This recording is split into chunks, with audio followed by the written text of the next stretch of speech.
Vicky yang sekarang lagi ngambil kuliah nih ya, lagi sedang dalam bangku kuliah gitu ya. Sekarang kamu itu berada dalam masa keemasan. Kenapa saya bilang keemasan? Karena pada masa inilah society tidak menuntut apapun dari kamu tuh. Vlog ini dimulai dari kisah perjalananku menggapai cita-cita.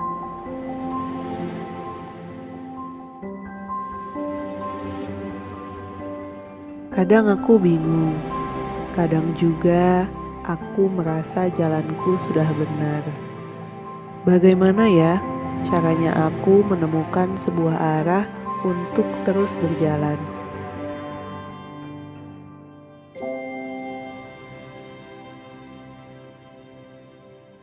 Hai, welcome to our vlog Ngobrol tentang Cita-Cita.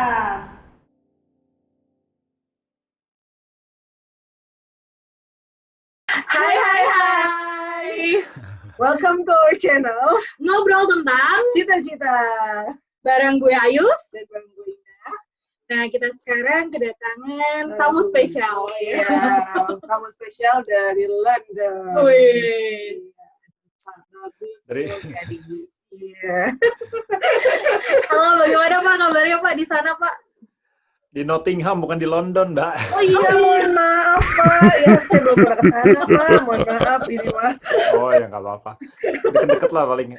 Oh iya Pak. Kabar baik. Ini lagi di lockdown, terus hujan terus, udah nggak kemana-mana di rumah. Oh lagi hujan ya Pak di sana. Berarti sekarang hitungannya tuh masuk musim Mulai musim semi sekarang, hampir Oh, musim panas. Antara semi sama panas. Oh, oke. Di Indonesia lagi musim apa? Lagi musim corona. Lagi musim Ini hujan. Tadi juga hujan Pak. Tadi hujan deras ya Pak hari ini. Hari ini hujan deras. Oh ya, sama nih. Dari kemarin sih itu hujan gitu. Jadi Pak, kita tuh ngobrol tentang cita-cita itu. Sebenarnya kita pengen sharing sama semua anak di Indonesia yang mungkin nggak punya akses untuk bisa belajar dari para expert, ilmuwan dan lainnya supaya bisa menggapai cita-cita mereka gitu. Nah, ini kita sebenarnya audiensnya kita tuh pengennya target audiensnya ada di adik-adik SMA dan adik-adik yang masih kuliah di S1 gitu, yang mungkin kayak lagi halu-halu.com gitu Pak, kayak gimana caranya buat ngegapai cita-cita mereka gitu sih. Oh iya, siap. Oke. Mungkin Cita-cita. Ya, iya kita bahas cita-cita. Sebenarnya Pak Bagus sendiri tuh dari kecil ya, mungkin kan kadang kalau anak kecil itu kan udah tahu lah dia kayak mau apa, kayak dia tuh pengen jadi apa, terus biasanya meranjak ke SMP, ke SMA, mereka tuh kayak, wah kayaknya nanti kalau kuliah tuh mau ngambil jurusan ini nih gitu, karena nanti pengen jadi ini gitu. Apakah Bapak tuh sebenarnya waktu sekolah tuh pernah membayangkan jadi yang sekarang gitu Pak? Ada di posisi sekarang ini. Nggak pernah. Saya juga sering dengar nih orang, wah cita-citanya apa? Dulu sih saya sering ditanya, cita-citanya jadi apa? Tapi tiap bulan berubah-ubah terus. Jadi, dulu pernah cita-cita pengen jadi pemain band, karena lagi senang-senang main gitar kan. Nggak punya pacar soalnya jadi. Iya. Terus seneng gambar, cita-cita pengen jadi arsitek, atau seneng baca puisi, mau jadi artis. Jadi berubah-ubah terus. Jadi sebenarnya tuh kalau orang ditanya cita-cita, saya sih yakin ya dari antara teman-teman saya dulu yang masih SMA, cita-cita itu bukan hal yang kita udah tahu dari kecil dan berubah-ubah terus kadang-kadang sebenarnya. Jadi kalau ditanya ke saya dulu cita-citanya apa, apakah ada hubungannya dengan apa yang saya lakukan sekarang? Nggak ada sama sekali tuh ya. Oke. Terus kalau berarti waktu Bapak SMA itu ketika memutuskan kuliah gitu, itu akhirnya mengambil jurusan teknik mesin gitu. Itu apakah maksudnya apakah Bapak itu udah dari SMA tiba-tiba jadi di teknik mesin deh gitu? Ya dulu saya teknik mesin di ITB kan. Dulu zamannya saya itu UMPTN tuh, ujian masuk perguruan tinggi negeri. Tadinya saya daftar 2 sebenarnya. Saya daftar 1 di arsitektur Parahyangan. Jadi memang saya pengen ke Bandung. dan karena memang saya suka gambar dan lain sebagainya. Cuman orang tua saya bilang, ya udah kamu sekalian juga ambil UMPTN yang bidang praktis deh, yang bisa dapat kerja, dah pokoknya gitu. Oke. Teknik Oh, mesin oke. ya, teknik mesin minimal bisa benerin motor, katanya begitu. Kan orang tua saya juga kan nggak kuliah, jadi dia nggak ngerti. Jadi akhirnya saya diterima tuh di Parahyangan, karena memang saya suka gambar ya. Jadi memang wah udah senang sekali. Tapi ITB pada waktu itu kan diterima dan biayanya murah kan. Parahyangan waktu itu masuk 7 juta kira-kira. Uang Ya, ITB lebih jadi, murah ya Pak. ya ITB ya gratis hampir kan, paling 200.000 satu semester atau berapa gitu. Oh, oke. Jadi orang tua saya karena memang saya bukan dari keluarga yang terlalu berkecukupan gitu. Jadi pikir ya udahlah ITB aja gitu. Nanti juga kamu kalau itu bisa desain apa mesin atau segala macam bisa kepake juga gambarnya katanya begitu. Akhirnya ke situ. Jadi sama sekali bukan didorong dengan apa ya kemauan yang sudah mengkristalisasi dari kecil mau jadi enggak. Oh, berarti Iya. waktu Bapak masuk ke teknik mesin nih Pak, kan kadang tuh karena dulu juga saya ngalamin gitu, mungkin juga Indah kan ngalamin gitu di tingkat 1 tuh biasanya masa-masa dilema. Apalagi kalau ITB pasti ada martikulasi ya, bener ya? Iya, Apa TPB dulu ya. Iya bener, sama. Iya. Nah, itu kan apa ya, ada rasa aduh kayaknya salah. Itu sempet nggak sih Pak terbesit kayak gitu? Oh, setiap hari. Karena saya jadi begini ya, kalau yang belum tahu di ITB dulu zaman saya tahap persiapan bersama tuh TPB. Itu tuh lepas dari jurusan apapun di drill lagi itu, matematik, fisika, segala macam. Dapat mata kuliah dasar gitu ya Pak? Betul, dan saya memang nggak pinter ya, nggak tahu juga kenapa keterima ya. Mungkin pada waktu itu buletin jawabannya bener gitu, nggak ngerti juga. Jadi tiap hari itu memang saya ini kesulitan. Jadi pada waktu TPB itu nilai saya nggak terlalu bagus ya. Jadi setiap hari merenung mau ambil apa gitu. Tapi ya karena saya bukan sekali lagi dari keluarga berkecukupan, saya pikir ya udah masuk harus keluar, kalau enggak nanti nggak dapat kerja bagaimana ya kan. Begitu. Jadi saya nggak terlalu idealis pada waktu itu, lebih ke pragmatis mikirnya gitu. Pokoknya kamu mesti lulus, mesti dapat kerja, lulus dari ITB minimal gimana gitu. Tapi jadi kan saya suka sebelum ini kita nge-googling dulu kan Pak. Banyak bukan artikel-artikel tentang Bapak yang ceritain dulu Bapak dapat IPK kurang dari 2, ada yang 2,6, ada yang 2,8 Pak. Saya juga harus confirm ke Bapak. Nah, itu kenapa? Terus terang ya. Iya, saya sih nggak tahu secara pasti IPK saya berapa, karena ngelihatnya juga males begitu. Yang penting udah lulus. Nah, itu saya ngitung-ngitung sendiri itu kira-kira di bawah 2,75 pada waktu itu ya. Karena kan saya tahu semua kan nilainya ABCD, yang tiap hari ngitungin itu terus tuh dulu sebelum lulus. Iya, ya udah segitu, udah lulus ya udah syukurlah, saya transkrip saya nggak ambil kira-kira. Tapi kan pasti ada momen di saat Bapak setelah Bapak merasa kayak harus ada kita perbaiki gitu kan Pak. Nah itu apa sih yang buat Bapak sadar kalau kita tuh nggak boleh terus-terusan di zona nyaman kita gitu Pak? Jadi saya pikir ada dua macam orang. Ada orang yang memang memiliki kedewasaan tuh, dari kecil dia sudah tahu dia harus memiliki apa, tantangan-tantangan apa di hidup yang harus dia jalani segala macam. Saya bukan orang seperti itu ya. Saya sebenarnya orang yang pada waktu itu bahkan sampai sekarang pun dalam proses pendewasaan tuh. Tapi saya itu beruntung karena saya terpaksa. Dari segi ekonomi memang saya nggak berkelebihan. Pada waktu itu dari segi berat badan berkelebihan juga. Tapi pada waktu itu memang saya harus enggak. Iya Pak, terus. Iya, kayak begitu. Jadi saya lebih ke arah, oke, kamu sekarang IPK jelek, ya kan? IPK jelek, nggak bisa dapat kerja nih. Karena pada waktu itu tuh perusahaan multinasional IPK minimal 3, ya kan? Lalu saya masih ingat persis tuh, kalau nggak 3 bahkan aplikasi pun nggak diterima begitu. Dan Astra pada waktu itu tuh minimal 2,75, itu pun nggak masuk tuh. Itu pun nggak masuk. Jadi saya pikir nih keluar nih bisa, wah payah juga nih. Jadi saya pikir gimana kalau ngambil S2 deh gitu, sekalian dah cari-cari beasiswa dan lain sebagainya, sambil tambah-tambah mungkin kemampuan bahasa sedikit gitu, karena saya kan agak kokoh begini mukanya, jadi bukan kokoh ya, kokok gitu, terus jadi tapi nggak bisa ngomong Mandarin, jadi saya pikir ke Taiwan aja ya, karena waktu itu ada EFSE kan, pikir wah pada ke Taiwan sambil belajar Mandarin. Akhirnya dari situ tuh mulai, karena di Taiwan itu sulit sekali karena saya mahasiswa asing pada waktu itu masuk. Jadi saya setelah lulus dari ITB tuh saya pikir mau ke Taiwan gimana ya caranya, kayak IPK jelek. Tapi karena saya suka nulis atau lain sebagainya, saya tulis email sih lumayan bagus deh gitu ya. Caranya sering ngerayu juga soalnya. Jadi saya cari pada waktu itu di Google kira-kira profesor apa di situ yang bisa mensupport aplikasi S2 saya. Jadi saya sembarangan aja kata kuncinya, Computational Fluid Dynamics, karena tesis S1 saya di bidang itu. Lalu Taiwan, saya cari di Google mana universitas terbaik di Taiwan. Pada waktu itu National Taiwan University, jadi kayak di Indonesia ya University of Indonesia begitu kan.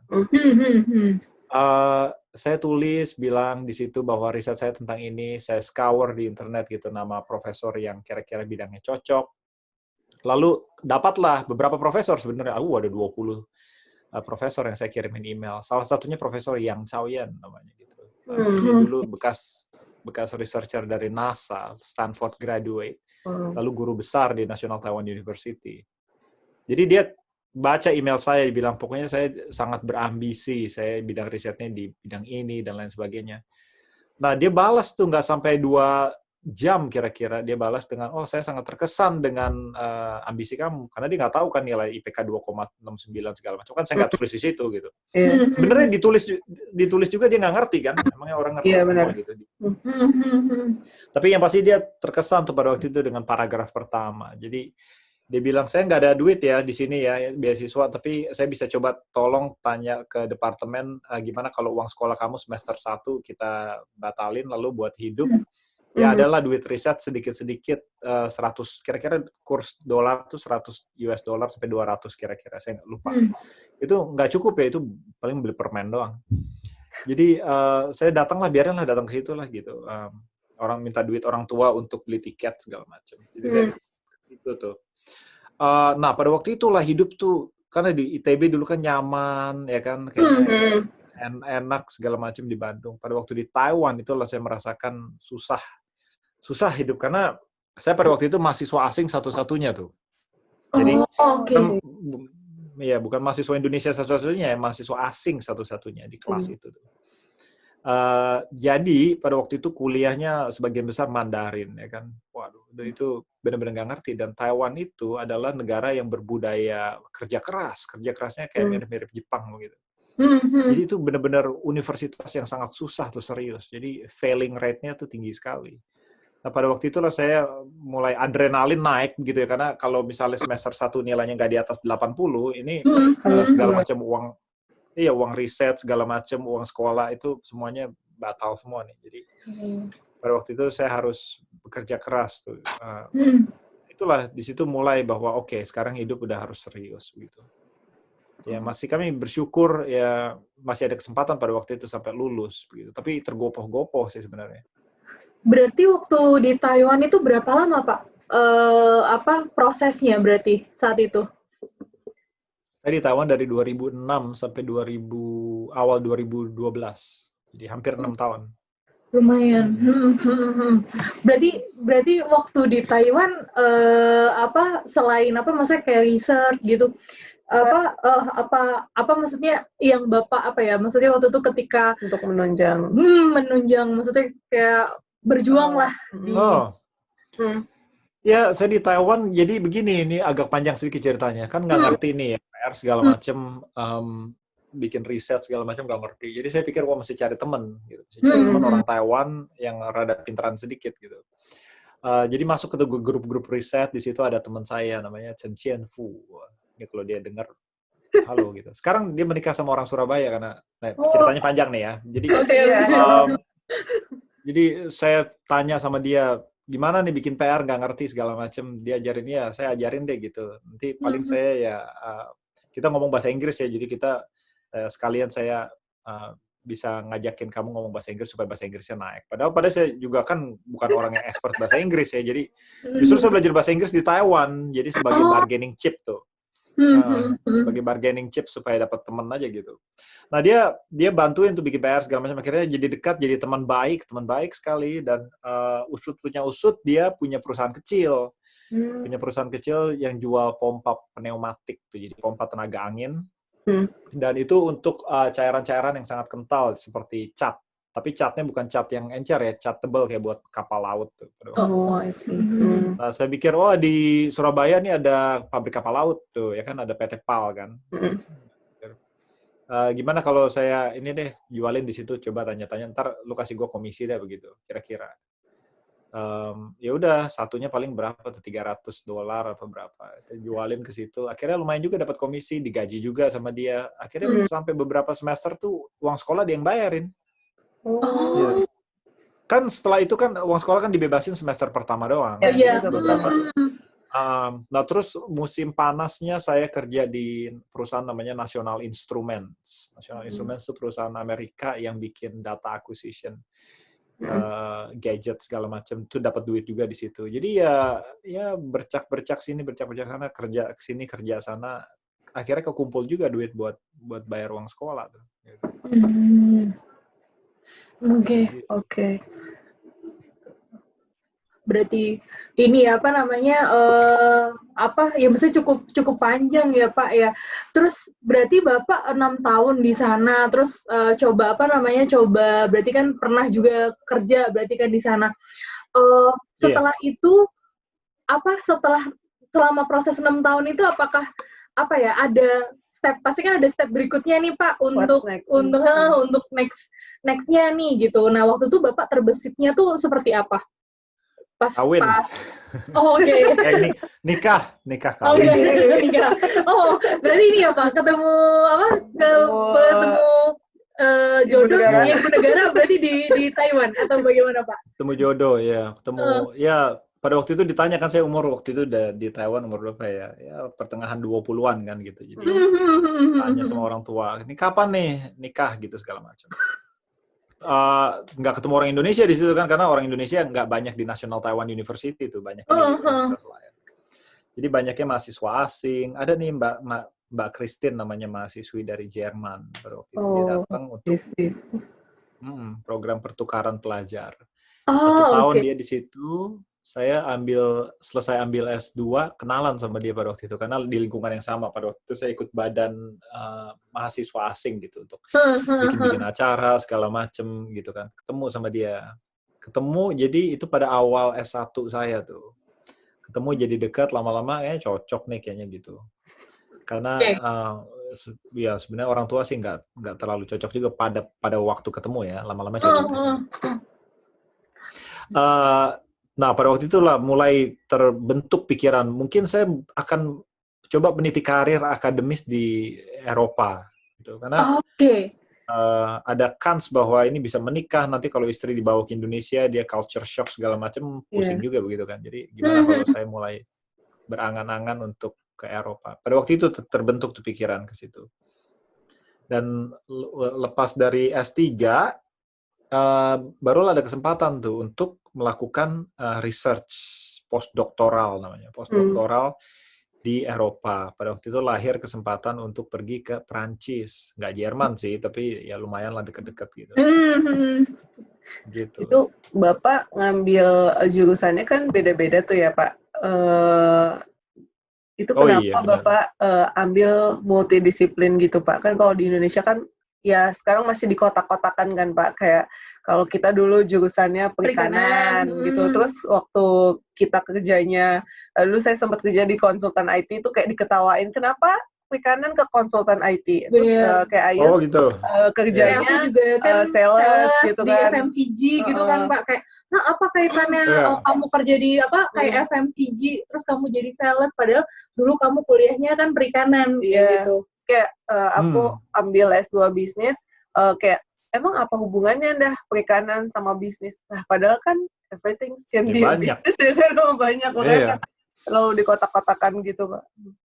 Iya, jadi itu mindset tuh Mbak Indah, Mbak Ayus, mindset kita itu pada waktu itu memang begitu tuh mikirnya. Jadi bahwa pendidikan formal adalah pendidikan segala-galanya. Padahal pendidikan itu lebih luas dari pendidikan formal. Sebenarnya kalau saya mau atribusikan apa tuh faktor pendidikan yang saya dapatkan di luar negeri itu lebih banyak ke non formal daripada formal.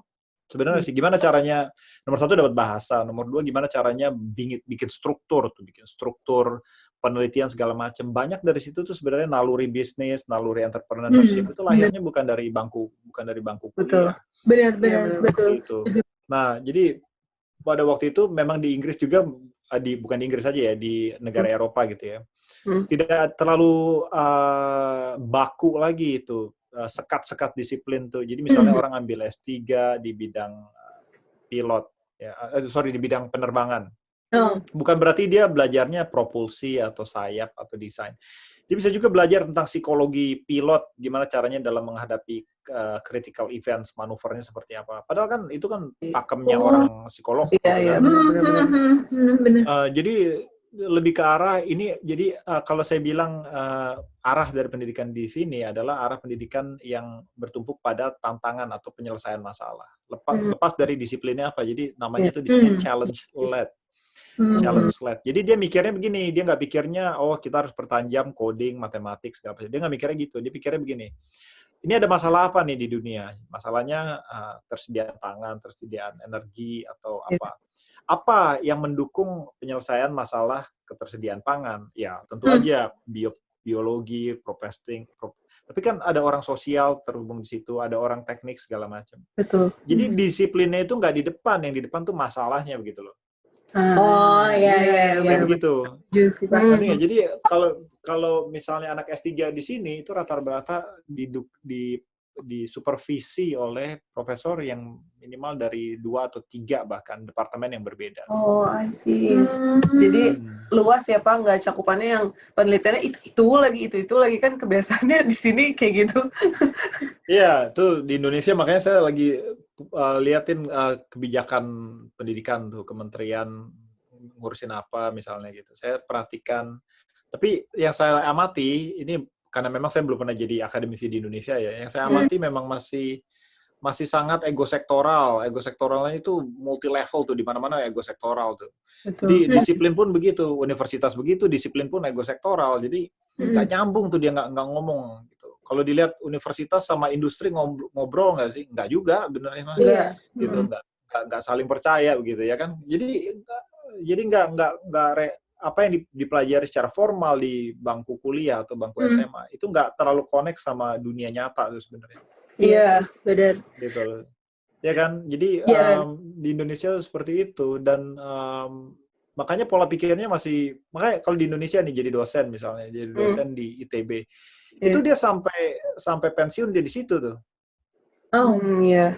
Ya kan, begitu. Kalau padahal di Inggris itu atau di negara-negara yang lain itu dia tiap tahun dia bisa pindah tempat gitu. Jadi selalu ada dinamik mobilitas yang tinggi, membawa serta ilmu pengetahuan yang baru. Dari situlah kerjasama terbentuk kan. Tadinya kan justru saya diterima di Departemen Teknik Kimia sebagai faculty member. Itu justru karena saya memiliki profil yang sangat beda dari profesor-profesor yang lain. Bukan karena saya sama dengan yang lain. Justru diterima karena saya yang paling beda begitu loh.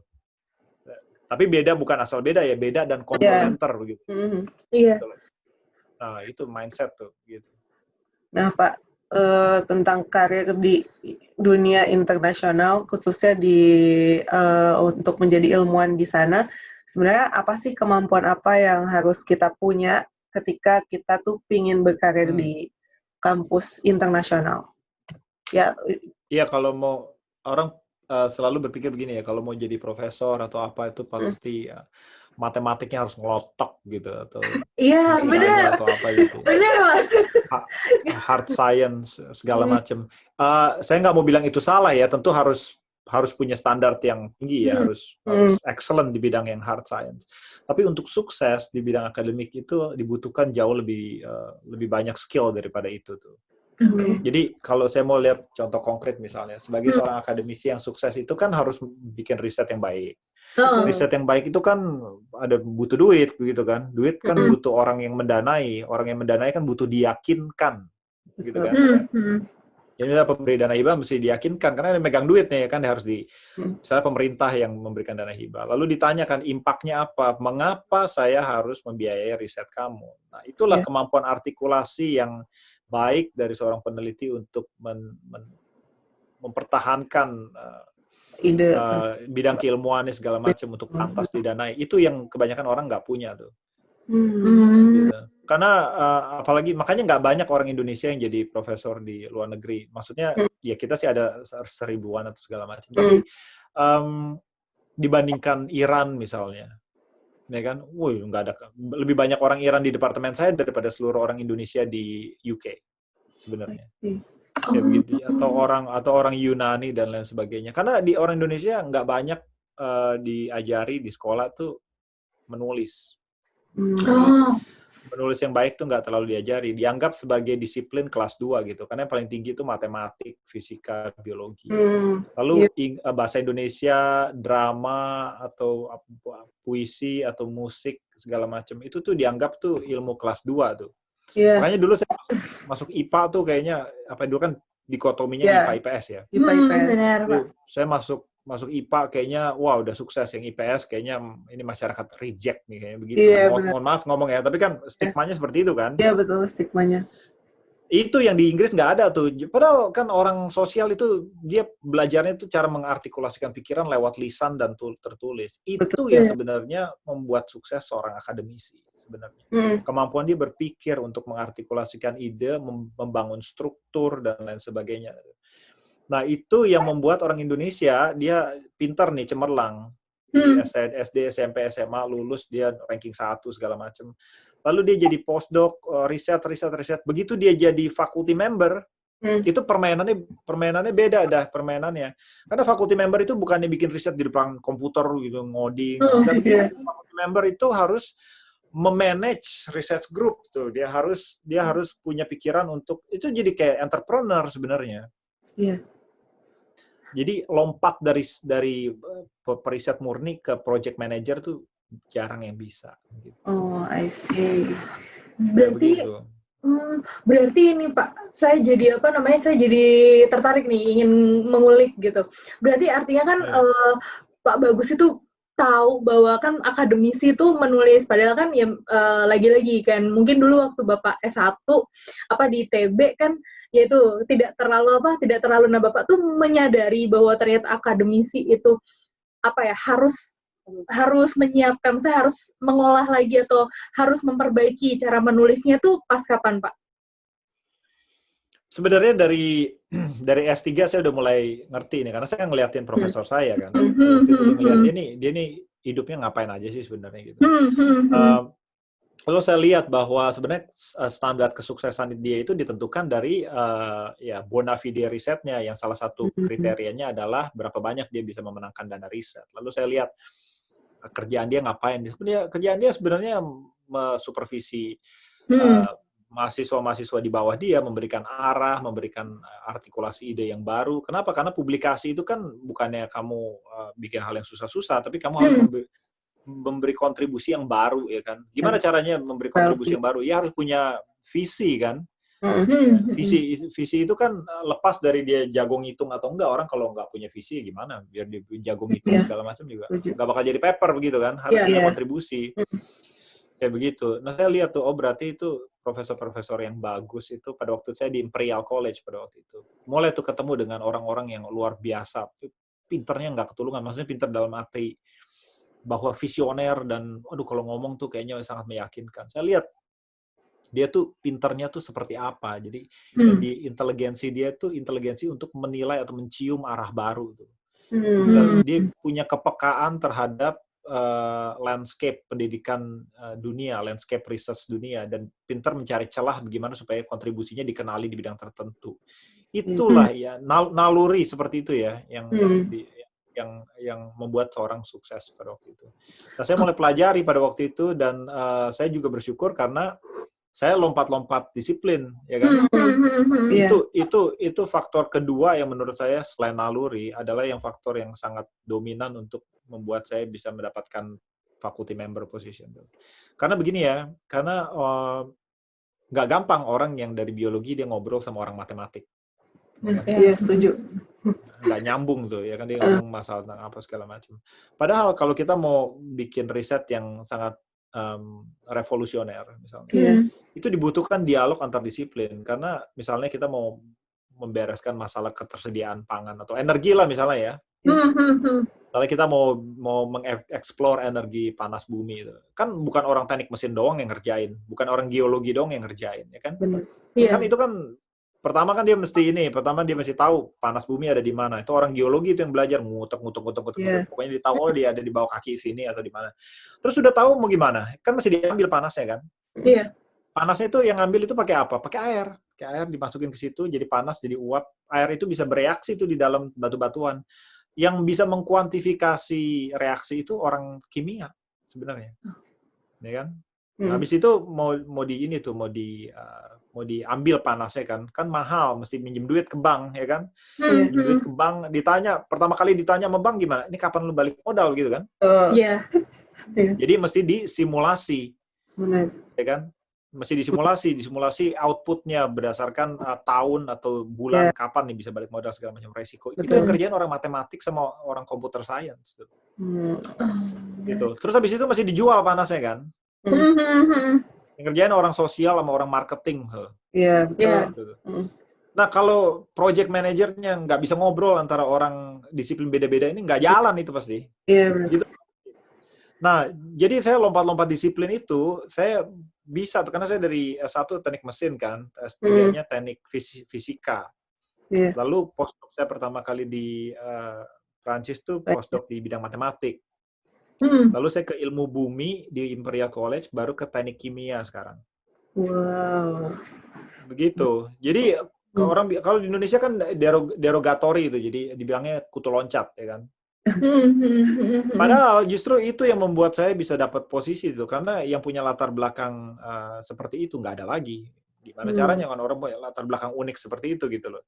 Jadi riset saya sekarang itu caranya gimana supaya, tahu nggak sarang rayap misalnya tuh, ini riset yang paling 2019. Sarang rayap ternyata di Indonesia kan makanin kayu tuh. Jadi dia bisa, sebenarnya sarangnya itu punya sistem termoregulasi yang sangat baik tuh. Rayap itu yang di Indonesia sih nggak terlalu aneh ya. Di Afrika itu tuh rayap itu nggak makan kayu sebenarnya. Dia tuh digigit kayunya dibawa ke sarang tuh. Sarangnya lalu di situ dia tumbuhkan jamur-jamur supaya terfermentasi kayunya itu jadi lembek, dia bisa makan akhirnya. Oh gitu. Nah, untuk jamur-jamurnya ini kan nggak ada hubungannya sama disiplin saya, sama sekali nggak ada hubungannya nih. Iya. Ya kan, supaya jamurnya itu hidup, dia butuh lingkungan hutan tropis tuh, jadi lembab dan panasnya tuh 35 derajat. Dan nggak boleh berfluktuasi. Kalau berfluktuasi dia mati. Padahal di Afrika itu fluktuasi temperaturnya bisa hampir 10 derajat bedanya pagi sampai malam, ya kan? Tapi di dalam sarang rayapnya itu tuh stabil. Jadi fluktuasinya cuma di bawah 1 derajat tuh. Pertanyaannya, kok si rayap bisa bikin bangunan kayak begitu, kita nggak bisa? Ya kan? Lalu disitulah saya ambil teknik dari seorang ilmu bumi yang terbiasa untuk mensimulasi gimana caranya ambil minyak dalam pori-pori batuan. Lalu saya aplikasikan teknik yang sama untuk mensimulasikan perpindahan panas di dalam sarang rayap yang juga seperti batu berpori-pori sebenarnya tuh. Iya. Ya kan? Nah, orang biologi kan nggak belajar itu. Orang biologi kan belajar sarang rayap, dia belajarnya kan kognisi dari swarm itunya atau behavior atau segala macam begitu kan. Dia nggak belajar tentang mekanika fluida di dalam sarangnya. Nah, itu loh maksudnya. Akhirnya gimana caranya supaya kita bisa bikin bangunan yang nggak makan terlalu banyak energi buat AC. Ya kan? Kalau di Indonesia gimana? Itu tiap hari AC dipakai terus, makin lama di luar makin panas tuh kan. Iya.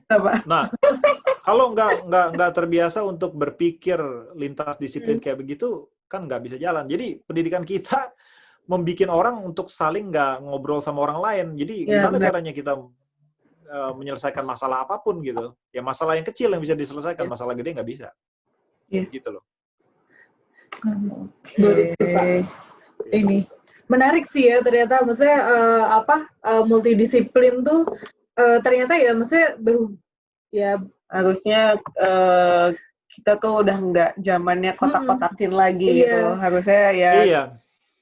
kalau kayak Gini. kita di IPB dibilang Institut Perbankan Bogor lah, Institut fleksibel banget lah. Padahal kan semakin kita bisa Ya. mengaplikasikannya ke ilmu apapun, harusnya jadi peluang-peluang baru gitu kan ya Pak? Iya, itu sirik aja itu. Padahal jadi ada jurusan di luar negeri namanya Econophysics. Econophysics. Oke. Kan nggak nyambung kan fisika sama ekonomi gitu. Padahal misalnya kita mau memodelkan perpindahan panas ya. Perpindahan panas itu menyelesaikannya dengan menyelesaikan persamaan matematik, namanya persamaan matematik Laplace equation itu namanya. Tapi padahal beberapa jenis sirkulasi duit ya, keuangan dalam pasar itu juga sebenarnya mengikuti persamaan matematik yang sama tuh seperti perpindahan panas. Nggak sama persis, tapi mirip-mirip sama.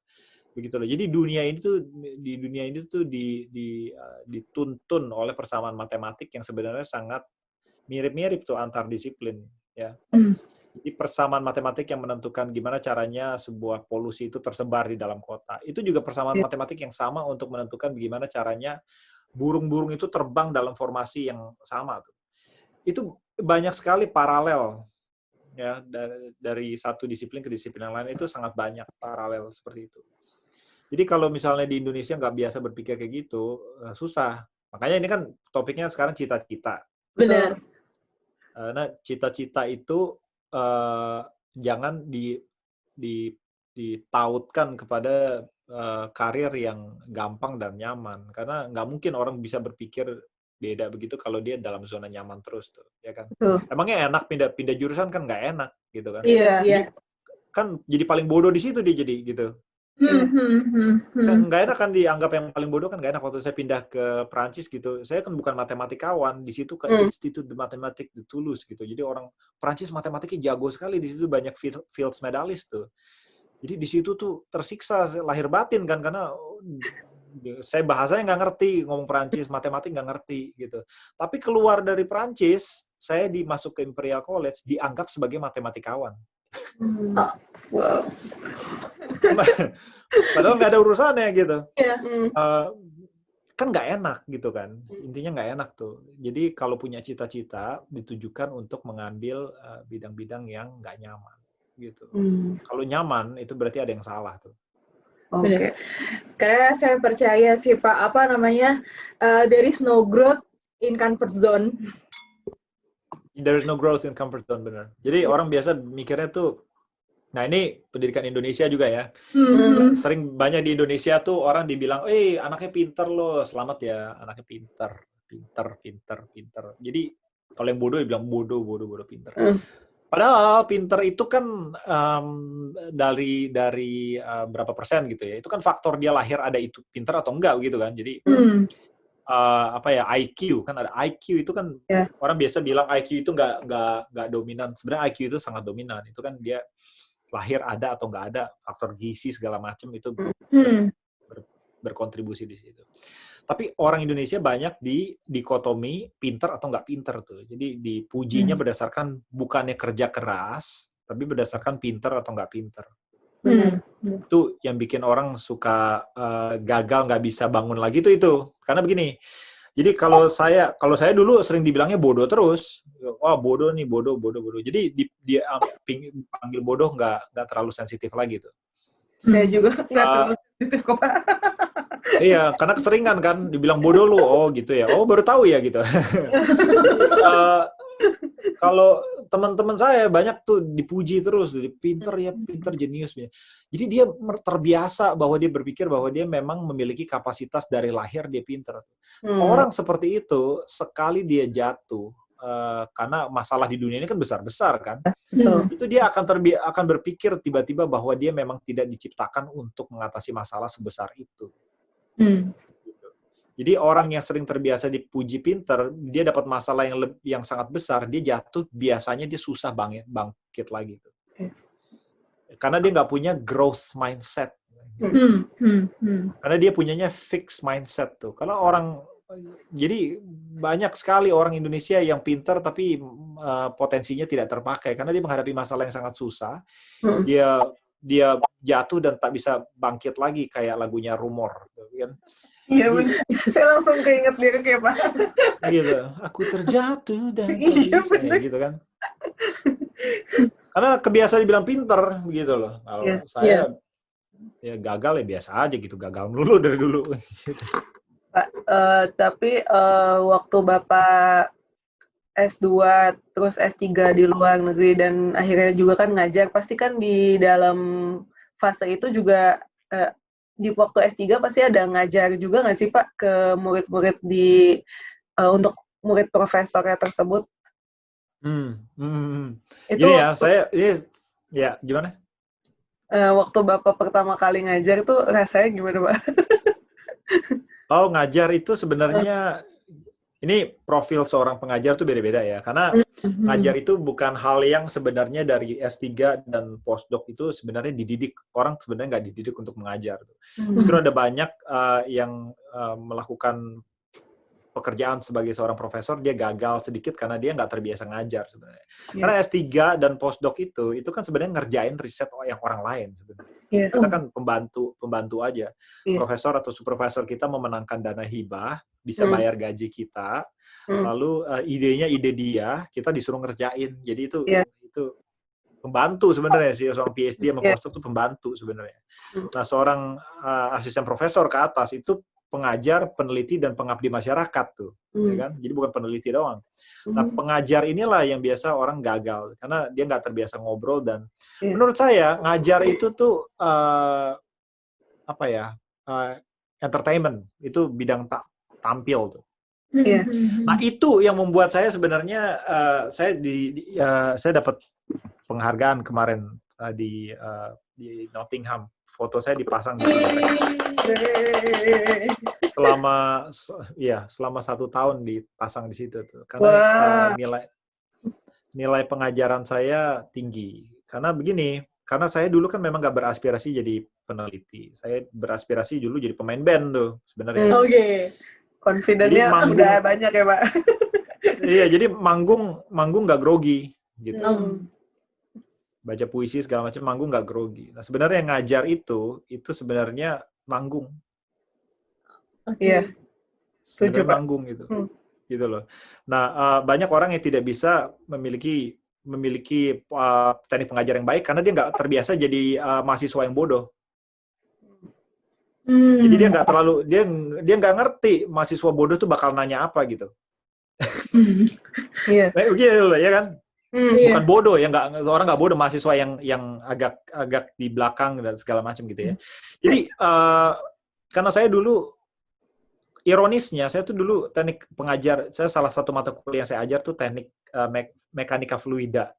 Ya. Saya dulu di ITB ngambil itu bisa 2 atau 3 kali itu. Jadi sekali ngulang, sekali semester pendek tuh di ITB. Karena saya dapat D sama dapat E. Gitu tuh, mekanika fluida. Sekarang saya di Nottingham, di universitas yang notabene 100 besar dunia. Saya ngajar mekanika fluida. Lucu kan jadi kan? Gitu kan? Jadi saya ngerti pada waktu di bangku di situ, saya nanyanya begini, nggak masuk tuh ke otak tuh pada waktu itu. Jadi saya bisa berempati ke situ. Dan saya bisa. Dan kalau dalam teknik mengajar, itu saya lebih suka untuk, ini ada banyak orang salah karena terbuai dengan teknologi yang sekarang sudah maju, jadi orang banyak pakai teknologi seperti PowerPoint, ya. Dia pakai segala macam audiovisual yang mutakhir, tapi dia lupa dengan esensi pengajaran. Esensi pengajaran, itu bukannya memberikan pengetahuan di dalam piring, ayo nih sok dimakan ya, pengetahuan udah jadi, udah mateng, bagus, tinggal dimakan, nih silakan dimakan. Nggak begitu sebenarnya. Itu ya kalau pakai PowerPoint itu rata-rata orang, bukan semuanya ya, tapi terbiasa untuk terjebak dalam begitu. Jadi pengetahuan itu ditaruh di dalam bullet points tuh. Ya, tinggal dimakan doang. Padahal nggak begitu, pengajaran tuh nggak begitu. Pengajar itu sebenarnya seorang profesor adalah seorang fasilitator pembelajaran, bukannya pemberi pengetahuan. Itu beda loh gitu. Iya, jadi kalau saya ngajar itu, saya datang ke kelas biasanya tuh mungkin saya materi semua siap gitu ya, tapi saya nggak punya PowerPoint yang dari A sampai Z udah ada, saya nggak punya. Saya datang ke situ pakai spidol aja gitu. Lalu saya bangun ilmu pengetahuan itu, saya bangun dari awal lagi begitu ya. Saya sertakan murid-murid untuk ikut membangun ilmu pengetahuan itu sama-sama dengan saya. Saya pakai papan tulis supaya temponya sama dan ada feedback yang real time dari saya dan murid-murid. Jadi saya vulnerable tuh di situ, rawan salah gitu loh. Rawan salah ya kan. Tapi justru mahasiswa sangat menghargai dosen yang rawan salah tuh, karena dia ikut serta dalam pemikiran itu. Gitu loh. Jadi karena saya di papan tulis tuh bingung tuh, karena saya nulisnya kan nggak ada PowerPoint segala macam, saya rawan salah tuh. Tapi justru pada saat itulah terbangun pembelajaran tuh, karena pada waktu itu di situ mahasiswa ikut serta dalam membangun derivasi matematik equation segala macam, dia ikut serta. Kalau dikasih PowerPoint, jret nih makan sok, jret makan telan, ayo. Itu dia ingat, dia lupa sebentaran pasti. Dia diem-diem aja atau nggak cuman memperhatikan gitu aja ya Pak? Begitu, gitu loh. Jadi kita faktor pembelajaran, memfasilitasi pembelajaran, yang belajar mahasiswanya gitu loh. Kita memfasilitasi. Itu yang membuat saya nggak suka pakai teknologi dalam pengajaran. Saya sukanya ngobrol kayak begini, belajar tuh ngobrol kayak begini. Saya bisa salah, tapi saya punya lebih banyak pengalaman itu aja gitu. Tapi bisa salah, kan manusia juga gitu. Menarik ya. Gitu. Iya sih. Karena kalau sama ini ya biasanya memang sih kayak dulu zaman kuliah gitu saya PowerPoint banyak gitu. Cuma dihafalinnya pas mau ujian aja, Pak. Biasanya iya. Sebenarnya kalau dosennya tidak memberikan nilai yang lebih daripada PowerPoint, masuk kelas nggak ada gunanya. Iya. Setuju sih, Pak. Download aja PowerPoint terus ke Starbucks tuh belajarnya sendiri udah. Iya benar Pak. Dulu kan, waktu kuliah itu kan kayak teman saya tuh emang jago banget ngapal ya Pak. Sampai titik komanya tuh slide itu apal. Ya sedangkan saya kan ya standar-standar aja gitu ya Pak. Anaknya diantara Ayus dan lain-lainnya. Saya tuh ya paling agak-agak paling deh Pak gitu. Terus tapi ya mereka tuh paling jelek Pak. Saya NRP bawah Pak. Jadi mereka tuh kayak titik komanya, jadi ujian tuh kayak bisa semuanya karena ngapal, tapi ya after lulus gitu, ya perkara ikan, kan kita belajar kemunduran mutu ikan gitu kan. Nah perkara itu aja waktu diimplementasi ketika si teman saya jadi ibu rumah tangga, dia tiba-tiba nelfon saya, dah kalau ini udah rigor mortis belum ya? Hah? Rigor mortis gitu, maksudnya mereka tuh nggak bisa mengimplementasikan ke kehidupan nyata gitu. Padahal ya secara IPK mereka jauh lah dari saya gitu, maksudnya lah nggak kebalik nih, harusnya dia yang nanya sama saya nanya sama dia gitu kan. Tapi untuk implementasi ke kehidupannya ya insya Allah sih saya lebih bisa daripada mereka yang hafalannya udah hilang gitu ya, kayak setelah lulus udah selesai. Benar. Nggak nyambung jadi dia ya gitu. Iya benar. Kayak begitu, benar. Sebenarnya sih bukan masalah orang kita doang ya, itu orang Taiwan juga saya lihat budayanya seperti gitu tuh. Jadi orang Taiwan tuh kalau kerja kerasnya nggak ketulungan. Jadi dia itu perpustakaan dia buka 24 jam tuh ya. Jadi saya lihat dia pada tidur semua di situ tuh di perpustakaan tuh. Jadi 1 minggu sebelum ujian dia taruh tasnya segala, sikat gigi segala macam taruh di situ tuh. Gue boleh baca. Tapi yang dipelajarin itu dia bang soal dipelajarin sampai hafal gitu, sampai hafal jelek. Jadi segala skenario tuh dihafalin begitu. Tapi nanti selesai ujian dia lupa semua. Iya sih. Begitu. Nah itu sebenarnya nggak semua orang Taiwan kayak begitu, tapi itu ada budaya di tiap negara yang memang karena budaya Asia itu lebih ke arah hafal tuh, menghafal. Oh, oke. Jadi sama penyelesaian bank soal segala macam. Jadi lebih ke arah seperti itu. Kalau di Inggris itu nggak begitu tuh. Di Inggris itu lebih ke arah mendesain masalah sesuatu. Jadi kalau saya ngajar teknik mekanika fluida nih tahun pertama itu kan banyak kalkulusnya. Mahasiswa dari Asia itu kebanyakan dia lebih dominan tuh di atas tuh. Ya, jadi dia karena integral segala macam dia bisa tuh, dikasih susah apapun dia bisa. Orang Indonesia juga begitu. Tapi begitu tingkat 2, tingkat 4, karena yang diperlukan dalam tingkat 2, tingkat 4 itu untuk mendesain pabrik kalau orang teknik kimia kan. Jadi masalahnya itu sekarang open-ended gitu. Jadi dikasih soal yang nomor 1 belum tentu ada jawabannya. Nomor 2, kalaupun ada jawabannya belum tentu cuma 1 jawabannya. Case study gitu ya Pak? Bener. Ya, jadi kayak begitu tuh, masalah yang membutuhkan nalar yang tajam tuh, kayak begitu. Nah, yang kayak begitu, apalagi ditambah group work ya, teamwork. Itu yang dari biasa dari Indonesia tuh berantakan tuh, kayak begitu. Oh, iya, iya. Nah, karena kalau teamwork, jadi misalnya dia desain pabrik, yang satu suruh desain pemanas, yang satu suruh desain cyclone, yang satu suruh desain evaporator, segala macam. Dia kan harus bisa bernavigasi antara teamwork yang begini segala macam gitu kan.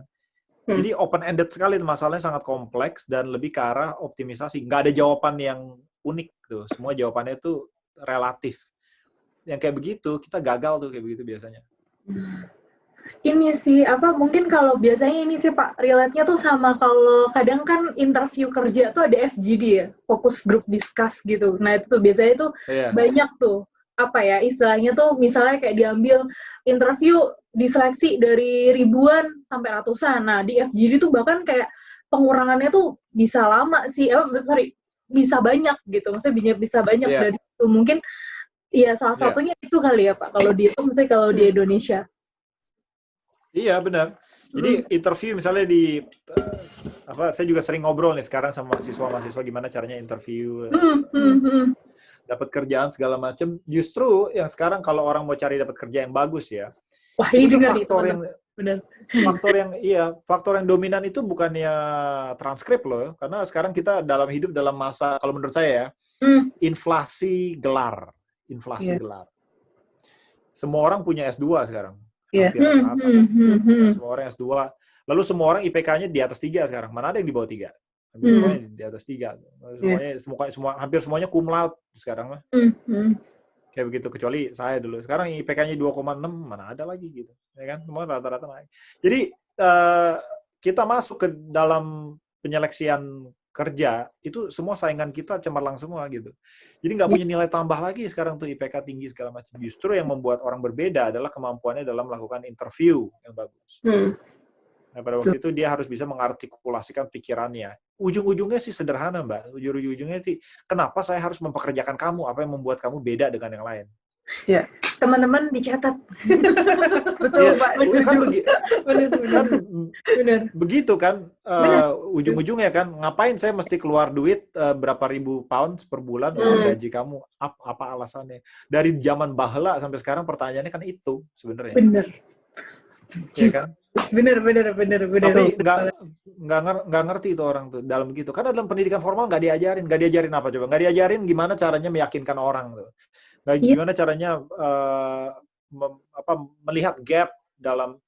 Jadi begini ya, saya paling sedih karena dapatnya dari orang Indonesia. Karena sekarang kan saya dalam kapasitas sebagai penerima calon anak S3, ya kan? Ya kan? Jadi kan kayak apply kerja juga, kan? Apply doktor. Iya, betul. Saya dapat surat dari anak S3 atau dari sosial media, misalnya ditanya, Pak, gimana sih caranya dapat beasiswa atau gimana? Apa sih yang harus dilakukan? Sebenarnya kalau punya otak nalar sedikit aja, itu nggak perlu nanya saya, sebenarnya sih. Baca. Sebenarnya kan calon profesor kan namanya ada di internet. Dia pasang nomor telepon nggak? Ya kan? Kalau dia pasang nomor telepon kan berarti mau ditelepon. Dia langsung aja telepon begitu. Terus telepon ngomong apa? Ya, yakinkan dia kenapa saya harus diterima. Udah gitu. Begitu aja sebenarnya sih. Tapi dia tanya nih, misalnya ditanya, harus bagaimana. Akhirnya nggak jalan tuh, yang daftar nggak jalan. Tapi kalau saya bandingkan ya, dari anak Iran atau dari anak Cina, dia tuh kalau tulis email segala macem, itu tuh sangat bagus tuh. Saya nggak lihat lagi dia nilainya jelek segala macem. Saya dapat email dari orang Iran. Bagus, dibilang saya begini. Saya yakin saya bisa menjadi aset dalam grup riset Bapak karena begini. Paper saya dibaca semua sama dia. Wah, jatuh hati langsung. Padahal saya nggak tahu dia. Saya dari Amir Kabir University. Amir Kabir? Apaan Amir Kabir? Nggak ngerti kan? Nggak ada yang tahu. Saya juga nggak ngerti kan. Padahal Amir Kabir universitas kedua terbaik di Iran tuh. Kalau di Indonesia kayak tahu UGM apa ITB sekarang yang kedua, nggak ngerti ya. Iya Pak. Ya. Kayak begitu tuh, ya kan? Tapi saya nggak lihat lagi dia dari mana kan. Nah, itu baru dari Iran. Di India ada universitas segala macam, kan kita nggak ngerti kan. Tapi orang Indonesia jarang nulis surat kayak gitu tuh, jarang tuh. Aduh, kalau nulis email itu jelek sekali tuh nggak kepikiran tuh. Dia mau tujuannya mau ngapain, nggak jelas gitu. Hmm. Nggak punya kedewasaan secara itu, karena dari pendidikan formal kita nggak terbiasa mengartikulasikan logika. Nggak jalan. Maksud saya logika tuh gini nih, ini logika nih ya, jadi kayak dulu ada orang namanya Aristoteles bikin gimana sih cara berpikir tuh, gimana sih caranya tuh, jadi dibikin namanya didaktif argumen. Ini kan saya menteorisasi aja, sebenarnya prakteknya sih simpel ya. Premis 1 kan sebenarnya di bahasa Indonesia ada tuh premis 1, premis 2, konklusi. Ya kan? Jadi kalau premis 1 dan premis 2 terpenuhi, lepas dari suka atau tidak, konklusinya pasti benar. Itu cara mikir sederhana kayak gitu dia nggak dapet tuh.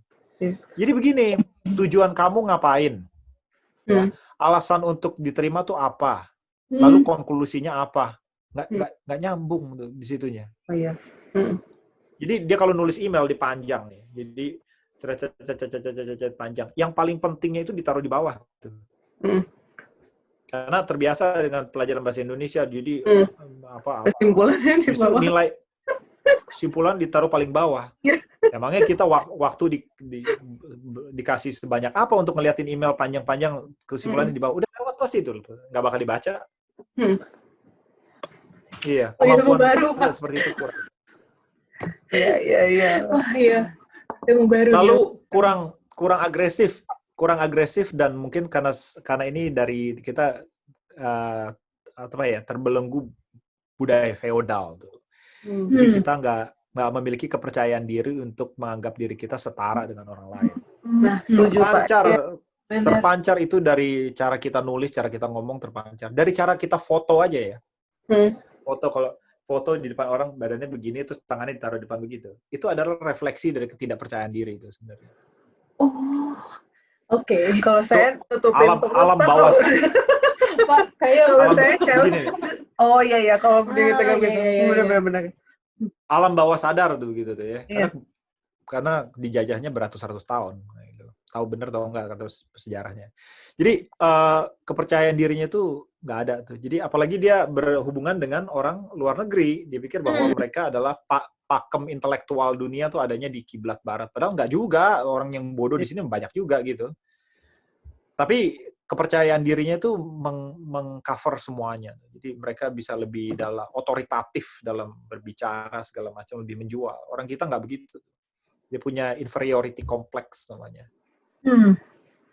Begitu. Padahal padahal itu yang paling penting, dapat kerja tuh itu sebenarnya. Apalagi mau daftar kerja di Amerika. Ini ya, saya kalau mau teori sedikit ya. Budaya itu sangat sensitif terhadap power balance. Ya. Budaya Eropa itu tidak sensitif terhadap power balance. Jadi Jepang, Taiwan, Indonesia, Asia tuh itu sensitif. Makanya Ayus sama Mbak Indah manggil saya Pak terus kan. Padahal saya udah tawarin suruh panggil nama, nggak enak gitu kan kayaknya kan. Iya sih, Pak. Kan? Nggak enak kan. Padahal saya sangat senang kalau dipanggil nama, terus terang. Sangat senang sebenarnya. Tapi nggak enak kan. Iya kan? Itu karena budaya kita terlalu sensitif terhadap power balance, nggak egaliter. Begitu loh. Jadi saya juga harus belajar tuh, karena waktu dari Taiwan ke Perancis itu lama-lama aneh tuh, kok profesor manggil nama semuanya saya doang yang manggilnya profesor melulu begitu. Jadi lama-lama berubah tuh pola pikir. Makanya ke luar negeri tuh belajar kayak begitu-begitu, bukannya belajar yang nggak segala macam. Nah, orang Eropa, orang Amerika itu nggak sensitif terhadap power dinamik. Jadi kalau kamu terlalu sopan dalam tanda kutip, itu kamu dianggap nggak kompeten tuh. Oke. Gini, ngomongnya lari kemana-mana, itu dipuji dulu dengan segala hormat. Saya mohon maaf dulu kalau lewat udah begitu loh. Nggak to the point, nggak bilang. Jadi kalau di Inggris nih, ini mau ngapain ngomong, manggil aja nama depan, gitu kan. Pierre atau Peter atau apa gitu. Saya punya idenya tak jeret jelas gitu. Itu dihargai. Itu di Indonesia nggak begitu. Iya. Kayak begitu. Iya, Pak. Benar sih. Soalnya kalau di Indonesia kayak kalau langsung ngomong to the point, saya pernah. Coba ya. Saya kasih sedikit ya. Coba deh Mbak Indah sama Ayus. Panggil saya, tanyakan saya satu pertanyaan tapi panggil nama depan saya bagus. Duluan. Lulu. Langsung Coba. duluan, Pak. Iya. Oke. Bagus gitu. Bagus. Kalau menurut Bagus gimana? Coba. Iya. Pertanyaannya, saya nyontek lupa pertanyaannya. Iya. Jadi kikuk, Pak. Ini bukannya ini polemik aja ya, bukannya saya harus bilang orang harus jadi kurang ajar di Indonesia. Saya mau polemik aja untuk membuat orang nggak terlalu sensitif terhadap power dynamic tuh. Karena itu ada hubungannya dengan faktor kepercayaan diri gitu loh. Sedikit. Coba deh satu aja formalkan satu pertanyaan ini buat latihan aja gitu ya. Tapi address saya dengan nama depan. Oke. Bagus.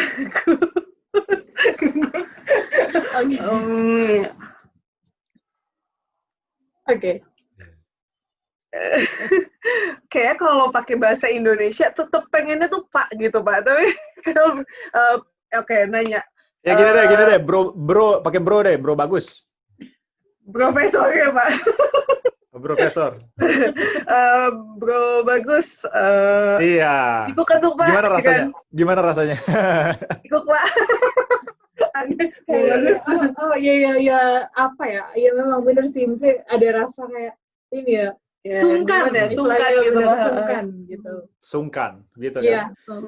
Itu ada bagusnya ya. Saya bukannya bilang bahwa itu budaya jelek tuh. Jadi karena ada budaya-budaya kita yang sangat bagus. Tapi kalau kamu mau bersaing dengan orang luar negeri, kamu harus mengerti budaya mereka, gitu. Jadi kita nggak boleh terlalu naif. Gitu. Karena kamu mau bersaing dengan siapapun ya harus mengerti siapa yang dengannya kita bersaing, begitu kan? Iya sih, benar. Orang luar negeri itu egaliter, mereka nggak peduli terhadap strata sosial dan lain sebagainya. Mereka peduli terhadap merit, jadi to some degree mereka meritokratik, gitu. Jadi nggak peduli kamu siapa, latar belakang siapa, kaya, miskin, kulit apa segala macam, nggak peduli gitu. Iya sih. Soalnya ini juga sih kayak kan karena ini apa saya bekerja juga di company Swiss gitu kan. Memang saya juga kalau manggil nama country manager saya tuh kayak nama gitu. Di awal tuh dia kayak saya nggak suka kamu panggil saya Mister atau Pak gitu. Jadi panggil aja nama gitu. Iya, memang begitu. Nggak enak, risih tuh nggak? Iya. Iya, apa ada mahasiswa saya manggil saya Profesor Bagus, panggilnya Profesor atau Papa Bagus, nggak enak gitu. Iya. Iya. Gitu. Oke. Wah, pembelajaran baru ya. Berarti artinya kalau teman-teman gitu di rumah terus lagi galau kan mesti tentang cita-cita gitu, ingin kuliah di luar seperti yang disampaikan sama Bagus tadi. Iya, Bagus. Kurang ajar.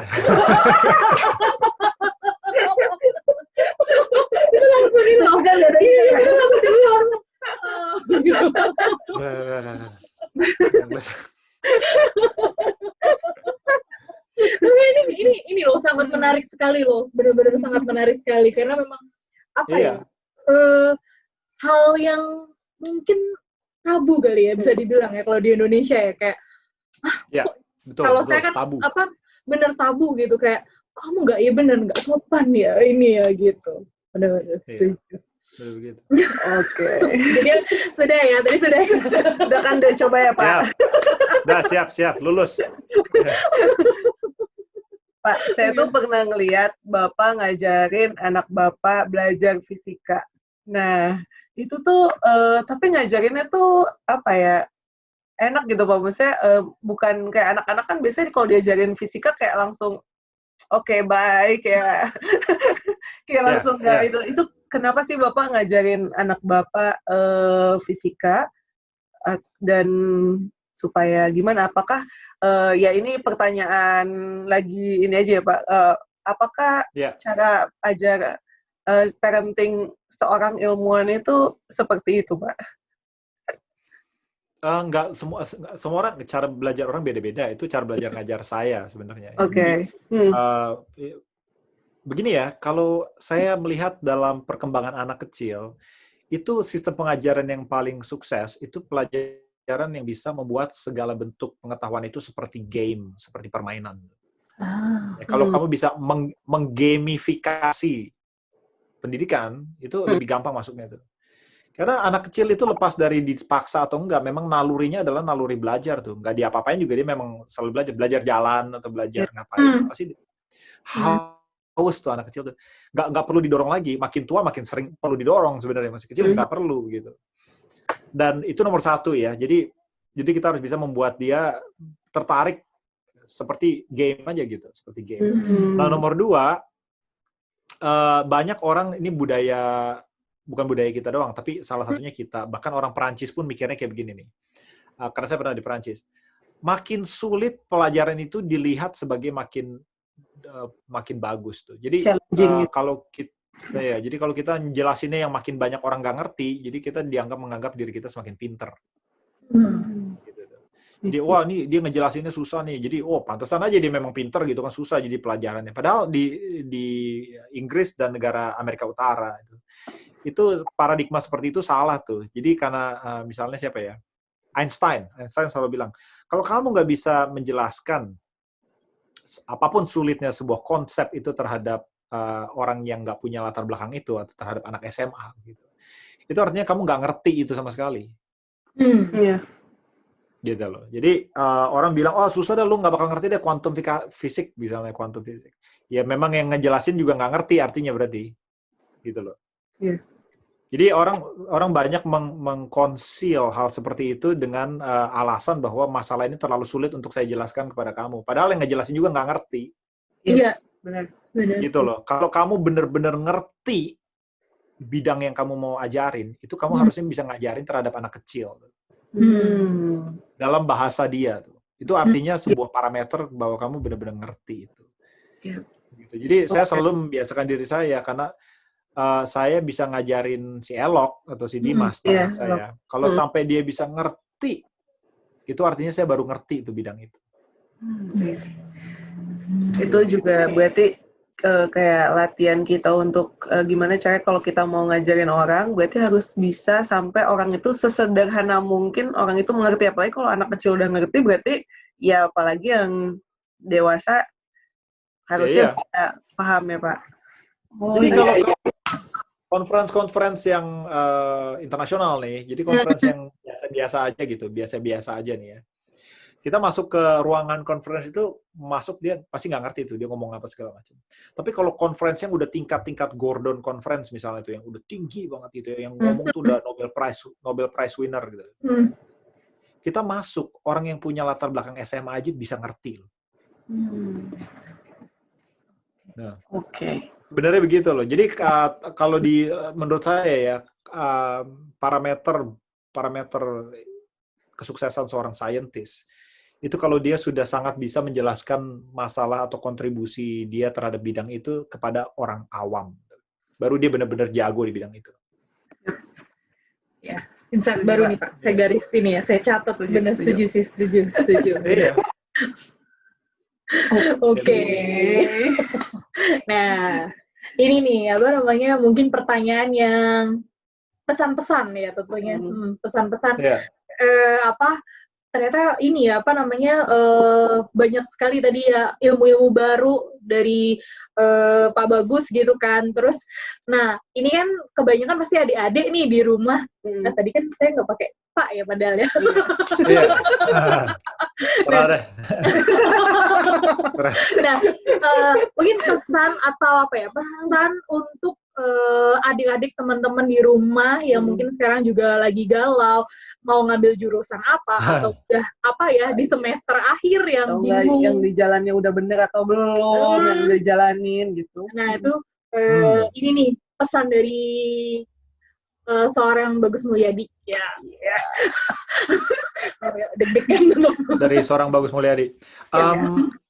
Adik-adik yang sekarang lagi ngambil kuliah nih ya, lagi sedang dalam bangku kuliah gitu ya. Sekarang kamu itu berada dalam masa keemasan. Kenapa saya bilang keemasan? Karena pada masa inilah society tidak menuntut apapun dari kamu tuh. Jadi masyarakat tidak menuntut kontribusi kamu sedikit pun tidak dituntut karena kamu punya status yang sangat mulia, seorang pelajar. Ya. Jadi nikmatilah pada masa ini segala privilege yang diberikan dalam bangku kuliah karena kamu tidak dituntut kontribusi kamu terhadap orang tua, masyarakat dan negara tuh nggak dituntut. Begitu kamu keluar nanti, kamu akan di account for, akuntabilitas kamu akan ditanya tuh langsung, kontribusi kamu dalam masyarakat apa, ya kan? Kalau kamu nggak berkontribusi, nggak ada yang mau bayar kamu sekarang.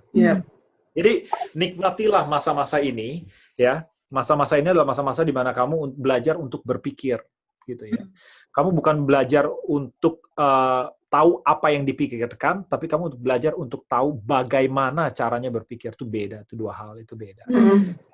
Kamu harus bikin karakter sekarang yang paling penting. Karakter itu jauh lebih penting daripada apa yang berada di otak sebenarnya. Karakter itu dibentuk dari kamu bisa membagi waktu, berdisiplin, menyelesaikan apa yang kamu mulai itu adanya di sini sekarang kamu membentuk karakter. Karena karakter itu yang akan menjadi dominan apakah kamu nanti sukses atau tidak, gitu ya. Nah, itu nomor satu. Nomor dua, saya bukan dari latar belakang yang memang pintar dan lain sebagainya, dan saya nggak terlalu pusing lagi pintar atau enggak. Menurut saya itu hal nomor 3 atau 4 gitu ya. Jadi kalau saya bisa menjadi akademisi di Inggris, yang notabene adalah Russell Group University dan lain sebagainya.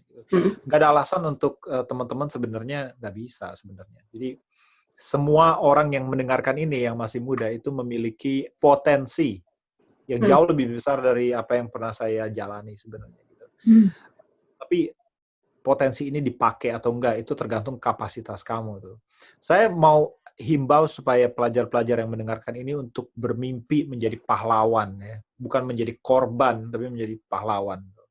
Karena dunia ini banyak masalah. Dunia yang sesungguhnya adalah dunia yang penuh penderitaan, masalah. Banyak orang susah, ya kan? Banyak orang yang nggak beruntung seperti kamu, gitu ya. Kamu sekarang punya peran di dunia ini untuk menjadi penyelesai masalah atau jadi penambah masalah tuh.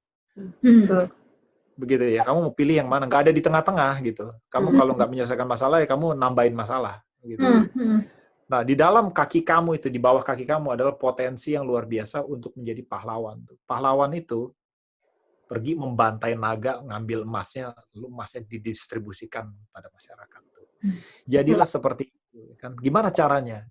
Untuk menjadi pahlawan, kamu harus terbiasa dengan zona tidak nyaman. Gitu ya. Jadi kalau di dunia kamu sekarang hal-hal sudah menjadi nyaman, enak, itu berhati-hatilah. Berarti kamu nggak berkembang tuh di situ. Nah, karena balik lagi ke poin pertama, begitu kamu selesai jadi pelajar, semua orang akan kejam terhadap kamu sekarang. Karena kalau kamu tidak berkontribusi apapun, nggak ada yang mau pakai kamu gitu. Dan hidup akan jadi sengsara luar biasa. Jadi jangan pikir sekarang enak-enak gitu. Kamu ada dalam sebuah bubble nih sekarang. Seperti itu.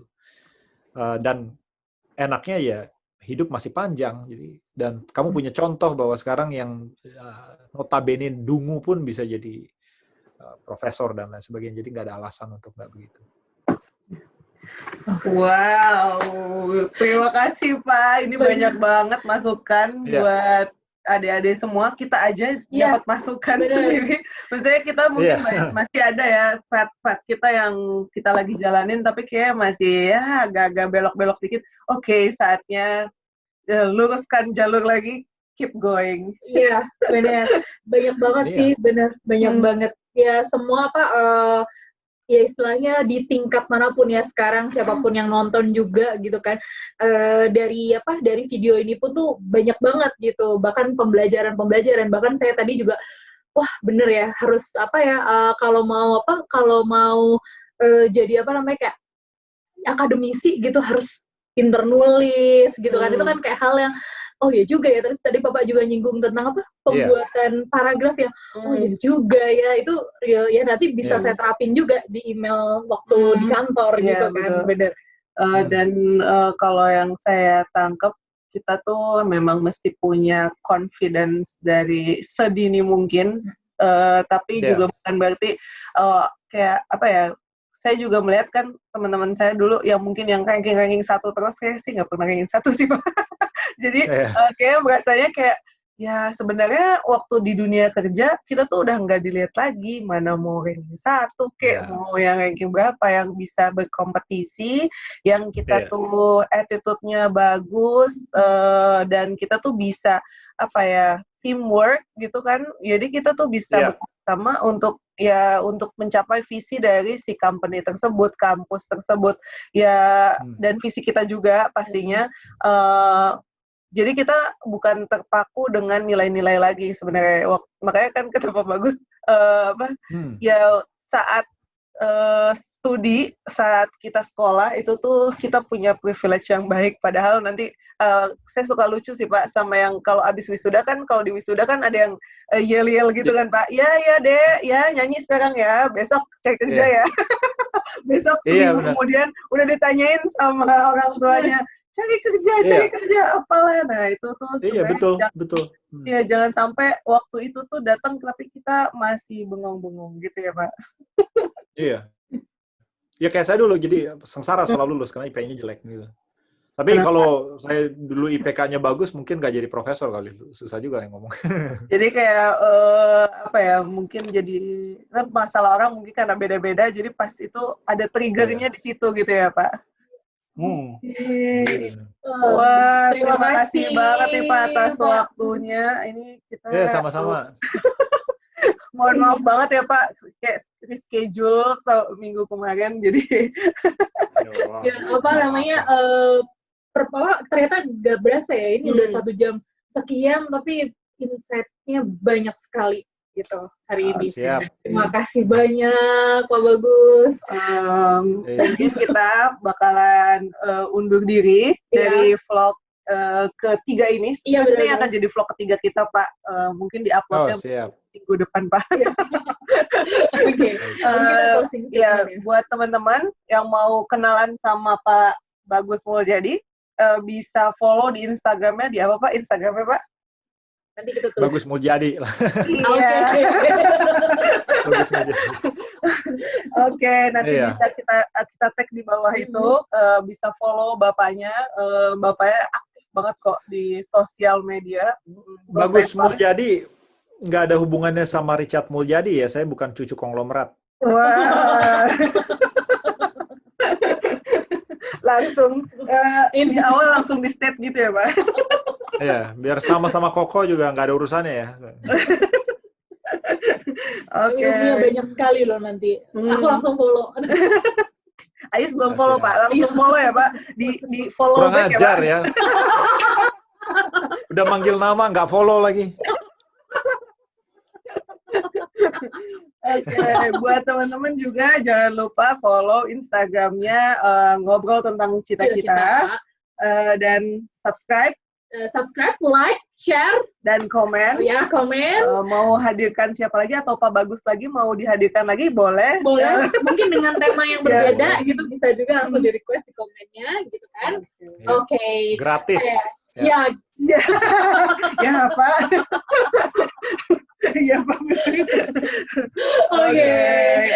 Oke, saya Iswastika. Dan saya Indah Yansani. Dan dari Nottingham ada Pak Bagus Muljadi. Mau undur diri. Ya. Selamat malam di Indonesia dan selamat malam. Ya. Selamat sore di Inggris ya Pak ya. Oke. Thank you Pak. Thank you. Semuanya. Bye. Bye. Bye. Thank you.